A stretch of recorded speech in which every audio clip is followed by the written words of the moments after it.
Bismillahirrahmanirrahim. Assalamualaikum warahmatullahi wabarakatuh. Perkenalkan, nama saya Muhammad Toheri. Saya dari Prodi Tadris Ilmu Pengetahuan Sosial Universitas Islam Jainul Hasan Genggong.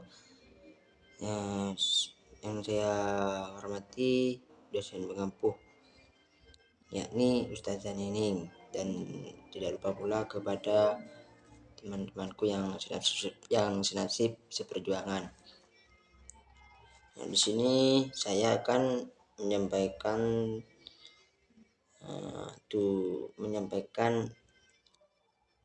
penjelasan tugas UA di sini yang berjudul Islam di Mughul India.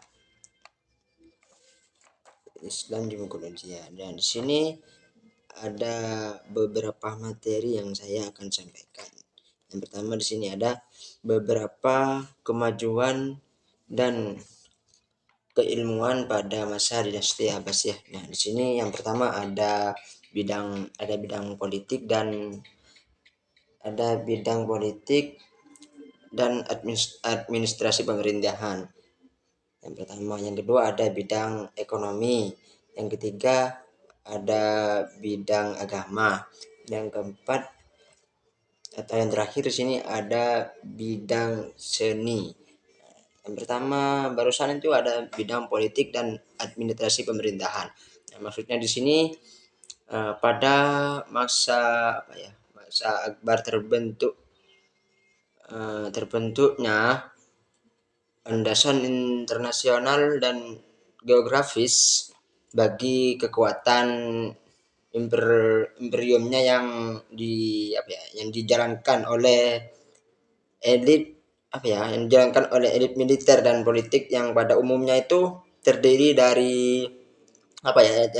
dari pembesar Akvan pada peran pengusaha di samping seorang panglima tentara juga sebagai pemimpin jihad, seperti itu. Yang dimaksud kemajuan yang dicapai kerajaan Mughul itu yang bidang politik dan administrasi pemerintahan.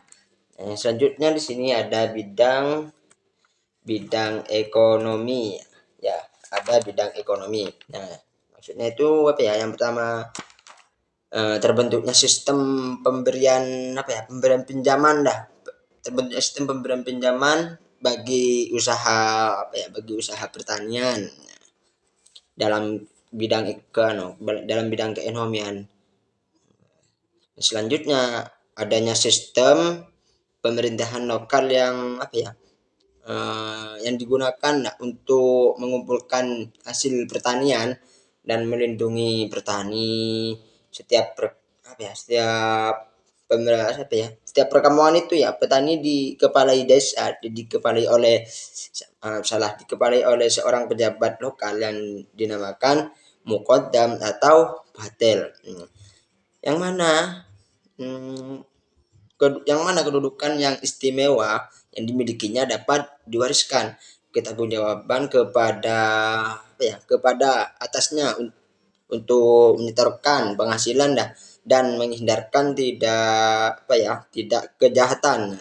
Kaum petani dilindungi atasannya untuk menyetorkan penghasilan dan menghindarkan tindak kejahatan. Nah, kaum petani ini melindungi hak pemilikan atas tanah dan hak mewariskannya, tetapi mereka juga tidak juga terkait terhadapnya seperti itu.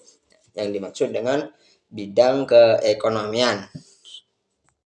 Selanjutnya di sini ada yang ketiga, ada bidang agama. Nah, di sini maksudnya itu kerajaan Mughal memberikan perhatian yang besar dalam pengembangan agama Islam. Untuk keperluan ini pihak kerajaan mendorong untuk menjadikan masjid selain sebagai tempat ibadah juga sebagai tempat belajar agama Islam. Selain masjid itu juga terdapat hangkoh. Hangkoh itu kayak pesantren gitu. Yang dipimpin ulama atau wali, seperti itu. Kemajuan yang kerajaan Mughal. Selanjutnya di sini juga ada kemunduran dan maaf salah. Di sini selanjutnya ada bidang bidang seni.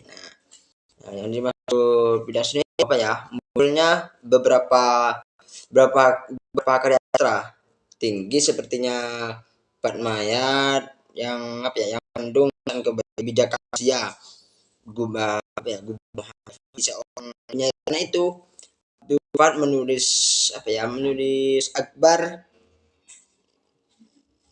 dan ini Akbari yang yang berisi sejarah Mughal dan pimpinannya. Nah, seperti itu. Kerajaan Mughal termasuk sukses lah dalam bidang itu? Dalam bidang arsitektur. Nah, seperti itu.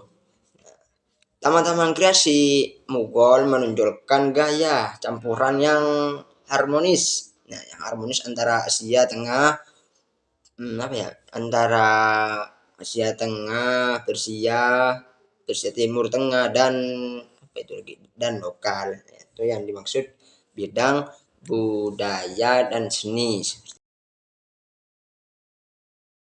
Selanjutnya di sini ada kemunduran dan kehancuran kerajaan Mughal. Nah, di sini kerajaan Mughal itu mencapai puncak kejayaannya pada masa kepemimpinan Akbar pada tahun 1556 sampai 1605. Nah, generasi sudah Akbar yaitu ada Jahangir tahun 1605 sampai pada tahun 1627. Masih lemah, masih dapat masih mempertahankan kemajuan tersebut. Namun raja-raja pengganti Aurangzeb merupakan penguasa yang lemah sehingga tidak mampu mengisi kemerosotan itu dalam politik dalam negeri. Tanda kemunduran dengan bagaimana yang pertama internal. Tampilannya itu sejumlah penguasa lemah lah, terjadinya perebutan kekuasaan dan lemahnya kontrol pemerintahan pusat. Nah, itu yang dimaksud internal. Yang kedua juga ada eksternal. Nah, terjadinya pemberontakan di mana-mana, masih kaum muslimin sendiri.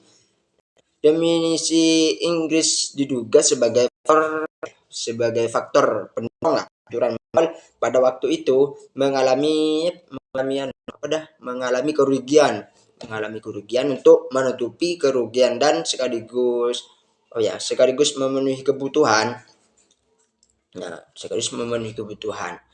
Mereka meminta kepada Bahadur untuk menjadi lambang perlawanan itu dalam rangka mengambilkan kekuasaan kerajaannya. Di sini yang dimaksud tentang kemunduran dan kehancuran kerajaan Mughal.